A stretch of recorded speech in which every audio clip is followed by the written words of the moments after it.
Many women are breast aware and know exactly what is going on in their breasts. And when they find a lump and they're definitely sure that there is a problem, then they should report it either to their family doctors or to their breast specialists for this to be investigated further. In women who are not really sure whether there is a lump or not, it's probably best to wait for a few days to see whether the lump changes. If the lump persists, then it definitely needs to be reported. But if you're not sure whether there is a problem in the breast, then it might be worth actually waiting for the next period to come along. Because if the next period arrives and the lump disappears, then there isn't a problem. But if it does persist, or if you're still not sure, then it is best to get it reported and checked.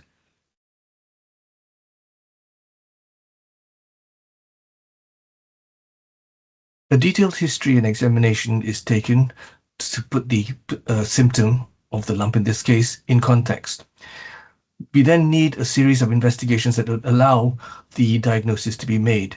This usually means that a mammogram is needed if one is over the age of 40, and particularly if a mammogram has not been done in the last year. It may also require an ultrasound scan where sound waves are used to evaluate the lump further. And if there is a discrete lump, a lump that stands out from the normal structures within the breast, then a biopsy is taken, usually with a needle under ultrasound guidance under local anesthetic at the same sitting. The tissue diagnosis provided by the biopsy often gives a very definitive answer as to what the lump is, what it is made up of, and if it is a cancer, how best to treat it.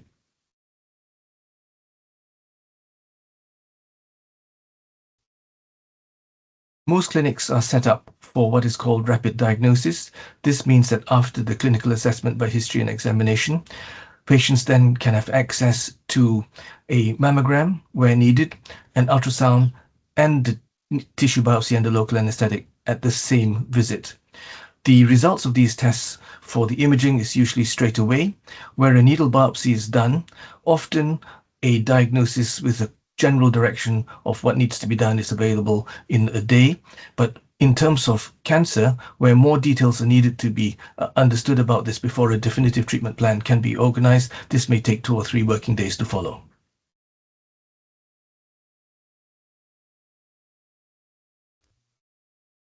The majority of breast lumps that women find and report turn out to be benign. Under the age of 40, the most common of these is a lump called a fibroadenoma, which can often be left and thus disappear on its own.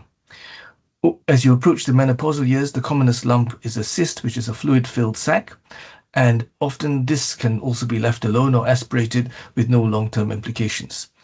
The commonest lump that is described when patients come to see us is often a prominence within the glandularity of the breast. This can be distinguished with the investigations that we've mentioned, the mammogram, ultrasound, and the assessments, which usually means that they can also be left alone. Where breast cancers are diagnosed, details of the cancer needs to be established, and that usually means that after the mammogram and ultrasound and the tissue diagnosis obtained by the needle biopsy, the specialist is then able to explain to you what needs to be done for that particular cancer, tailored to your individual needs. This may take 2 or 3 days for the details of the breast cancer to be understood so that the treatment plan can be constructed for you.